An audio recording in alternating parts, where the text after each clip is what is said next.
ফ্যাসিবাদ বিরোধী সংগ্রামে আমাদের সহযোদ্ধা বীর শরীফ ওসমান হাদী আমাদের এই পৃথিবীর মায়া ছেড়ে চলে গেছে। সৃষ্টিকর্তা তার শহীদ মৃত্যু কবুল করে তাকে জান্নাতের উচ্চ মাকাম দান করুন।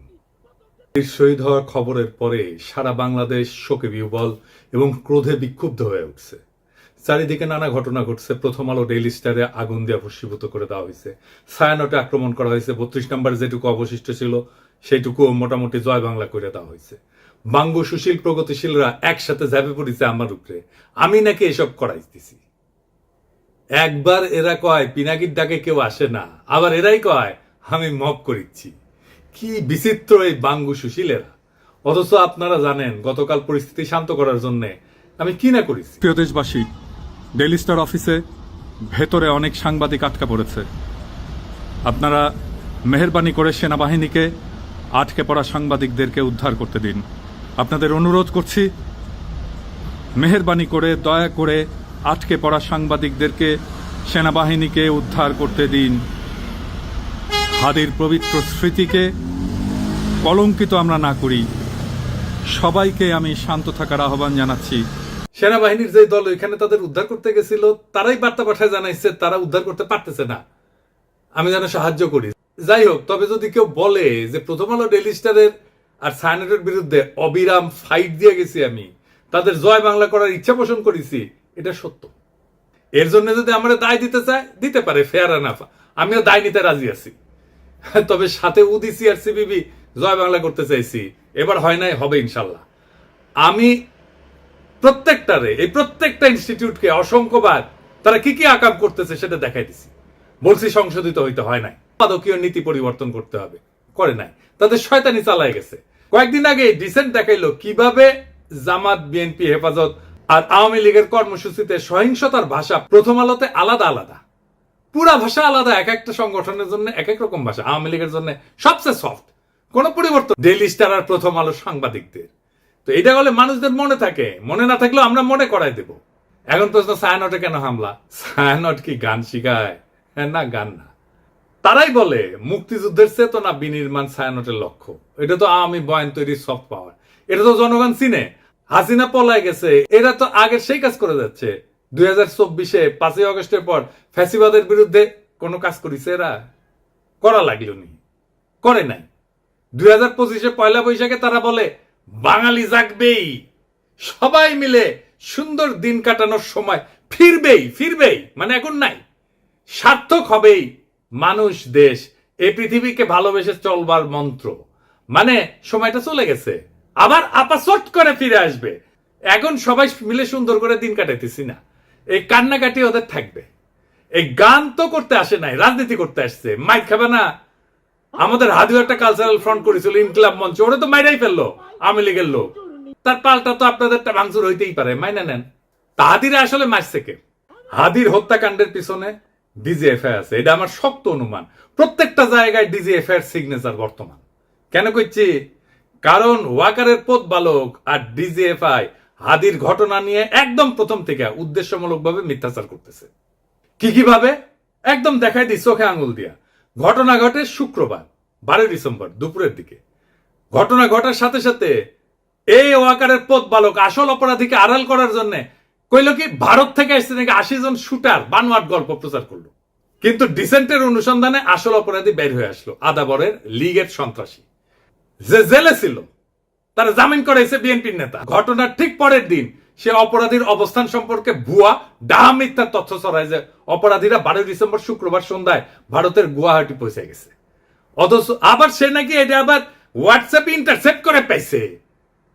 চিন্তা করেন। অথচ অপরাধ ঘটে দুপুরের দিকে ঢাকা থেকে রওনা দিয়ে সন্ধ্যায় আসামের গুয়াহাটি পৌঁছানো সড়ক পথে অসম্ভব একটা ঘটনা। এছাড়া ঘাতক ফয়সালের বাবা মা আদালতে তাদের স্বীকারোক্তিতে বলছে ঘাতক সেই শুক্রবার রাতে ঢাকার আগারগাঁওয়ে তার বোনের বাসায় ছিল। অর্থাৎ ঘাতকেরা যখন ঢাকায় তাদের বোনের বাসায়, সেই সময় ওয়াকারের পথ বালক গুজব রটাইতেছে যে তারা ভারতে চলে গেছে। চিন্তা করেন, তাদের সন্ধান করে লাভ নাই। মানে বুঝিছেন? যুগান্তরে তার বাবা মা প্রকাশিত বক্তব্য অনুযায়ী সেই রাতে ঘাতকের বোনের বাসায় তারা দেখা করে ফয়সালের সাথে। সেখানে আসামি শুটার ফয়সাল তার অবস্থান নিরাপদ মনে না হয় আগারগাঁও থেকে মিরপুরে যায়। পরে শাহজাহানপুরে আসামি মোহাম্মদ হুমায়ুন কবিরের ভাতিজা আরিফের বাসায় যায়। শুটার ফয়সলের ব্যাগ নিয়ে তার বাবা হুমায়ুন কবির একটা সিএনজি ভাড়া করে দেয় এবং সঙ্গে কিছু টাকাও দেয়। পরবর্তীতে আসামিরা তার ছোট ছেলে হাসান মাহমুদ বাবলু ওরফে রাজের কেরানীগঞ্জের বাসায় আসে এবং তারা জুরাইন থেকে 2টা মোবাইল সিম কিনে ব্যবহার করে। বাবা আমার বক্তব্য যেটা পত্রিকায় প্রকাশ হয়েছে, আমি ব্যানে করছি না, সেটা অনুযায়ী ঘাতক যে এখন ভারতে আছে এমন কোনো তথ্য নাই। ওয়াকারের পথ বালক প্রথম থেকে অপরাধীদের খোঁজাকে ভুল পথে নিয়ে যাওয়ার চেষ্টা করেছে না এবং নিরুৎসাহিত করেছে না যে চলেই গেছে, তো এখন আর খুঁজে লাভ কি? ওয়াকারের পথ বালক অপরাধীদের একটা ভুয়া সেলফি শেয়ার করে বলে গোয়েন্দারা নাকি তার ফোন ইন্টারসেপ্ট করে পাইছে। এইরকম আজগুবি দাবিকে কম্পিউটার ইঞ্জিনিয়ার হাস্যকর বলে ব্যাখ্যা করছে এবং কেন এটা মিথ্যা দাবি এবং অসম্ভব ঘটনা সেটাও ব্যাখ্যা করছে। জেল সাইরের দাবি মিথ্যা উল্লেখ করে তাকে চ্যালেঞ্জ করেছেন। আইটি এক্সপার্ট তানভীর আহমেদ গণমাধ্যমকে জানান, একজন সফটওয়্যার ইঞ্জিনিয়ার হিসেবে বলছি, জুলকারনাইন শায়ের 100% ভুয়া তথ্য দিয়েছে। সে দাবি করছে অপরাধীরা অন্যের মোবাইলে সেলফি পাঠাইছে। পথ বালককে বলছিল আইসে ডিবেট করতে, করে নাই। এই 3টা ঘটনা থেকে এটাই প্রমাণিত হয় যে ওয়াকারের পথ বালক আর ডিজিএফআই প্রথম থেকে হাদির ঘটনা নিয়ে আসল অপরাধীকে আড়াল এবং রক্ষা করার জন্য একের পর এক মিস ইনফরমেশন আর স্মোক স্ক্রিন ছড়ায় গেছে। এই ইন্ডিয়ার দালাল পথ বালক বাংলাদেশের জনগণের 1 নাম্বার শত্রু, বাংলাদেশের স্বাধীনতা সার্বভৌমত্বের শত্রু। তবে একটা কথা সবাইকে একটু বলি, একটু শোনেন। শহীদ ওসমান হাদির মরদেহ এখনো দেশে এসে পৌঁছায়নি। স্বাভাবিকভাবে আমাদের প্রত্যেকের হৃদয় ভারাক্রান্ত, আবেগে বিক্ষুব্ধ। এই মুহূর্তে আমাদের সবচেয়ে আগে যেটা দরকার তা হলো সর্বোচ্চ সংযম এবং দায়িত্বশীল আচরণ নিশ্চিত করা, যেন একজন জুলাই যোদ্ধার বিরচিত আত্মত্যাগের প্রতি যথাযথ সম্মান জানায় তার জানাজা এবং দাফন শান্তিপূর্ণ এবং মর্যাদার সাথে সম্পন্ন করা যায়। এমন সংবেদনশীল সময় পরিস্থিতিকে আরো নাজুক করে তুললে এটা হবে একেবারে বেপরোয়া এবং আত্মঘাতী, যার পরিণতি হবে গভীরভাবে ক্ষতিকর। এর তাৎক্ষণিক ফলাফল অনুমান করা কঠিন না, কিন্তু তা হবে ধ্বংসাত্মক। দীর্ঘদিনের ক্ষোভ থেকে ফ্যাসিস্ট বয়ান উৎপাদনকারী দেশের 2টা পত্রিকা জনতার হামলা ভাঙচুর অগ্নিসংযোগ হয়েছে এবং আগুনে কিন্তু একটা পত্রিকার সাংবাদিকদের জীবন বিপন্ন হয়ে উঠছিল। পরিস্থিতির যেন আর অবনতি না হয়, মেহেরবানি করে সতর্ক থাকবে। আমাদের তো সব কাজের দোষ। বিদেশি গণমাধ্যম চাইবে, ইন্ডিয়া চাইবে হাদির শহীদী মৃত্যুকে শিরোনাম না বানায় অগ্নিসংযোগ ভাঙচুরের দৃশ্যকে শিরোনাম বানাইতে। এটা ঘটলে আড়ালে পড়ে যাবে আসল এবং জরুরি সত্য, হাদির শাহাদাত, তার আদর্শ এবং যে শক্তির বিরুদ্ধে লড়াই করতে যেয়ে তাকে প্রাণ দিতে হয়েছে। আরো দুঃখজনক হইল, গুলিবিদ্ধ হওয়ার পর সারা দেশে হাদিকে ঘিরে যে বিপুল ভালোবাসা, দীপ্ত আবেগ এবং নৈতিক সংহতির জোয়ার সৃষ্টি হয়েছে তা মারাত্মকভাবে ক্ষতিগ্রস্ত হবে। আমরা কোনোভাবেই হাদির আত্মত্যাগকে এইভাবে নষ্ট হতে দিতে পারি না। আমাদের শত্রুরা চায় বাংলাদেশের মানুষ যেন ঐক্যবদ্ধভাবে আধিপত্য এবং দমন নীতির বিরুদ্ধে দাঁড়াইতে না পারে, ইনসাফের পক্ষে দাঁড়াইতে না পারে, স্বাধীন সার্বভৌম বাংলাদেশের পক্ষে দাঁড়াইতে না পারে। জুলাই যেন কলঙ্কিত হয়, মানুষ যেন ক্লান্ত এবং বিভ্রান্ত হয়ে আবার তাদেরকেই স্বাগত জানাইতে শুরু করে যারা পতিত শক্তির পুনর্বাসনে সহায়তা করবে এবং পুরনো মডেলের কবজায় দেশকে আটকায় রাখবে। এই সংকটময় মুহূর্তে আমাদের প্রয়োজন শৃঙ্খলা, ধৈর্য এবং রাজনৈতিক স্পষ্টতা। খুব সহজে উস্কানি দিয়া সংঘাত সৃষ্টি করা যায়। আফগান পাকিস্তান সীমান্তেই দেখেন না, অনেক ক্ষেত্রে না বুঝে তরুণরা সে আগুনে ঝাঁপায় পড়ে, প্রাণ হারায়। আমাদের বুঝতে অসুবিধা হওয়ার কথা না কারা এই সুযোগ নিতে চায়, কারা বাংলাদেশের স্বাধীনতা সার্বভৌমত্বকে পুনরায় বিপন্ন করতে চায়। অতএব উত্তেজিত এবং ক্ষুব্ধ জনতাকে থামাইতে হবে, দৃঢ়ভাবে, শান্তভাবে, ধৈর্যের সাথে এবং অবিলম্বে।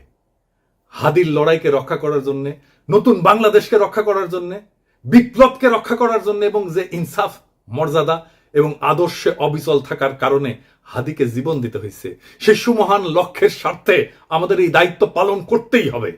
আমরা সেটা করব ইনশাল্লাহ। ইনকিলাব জিন্দাবাদ, শহীদ হাদি অমর হোক।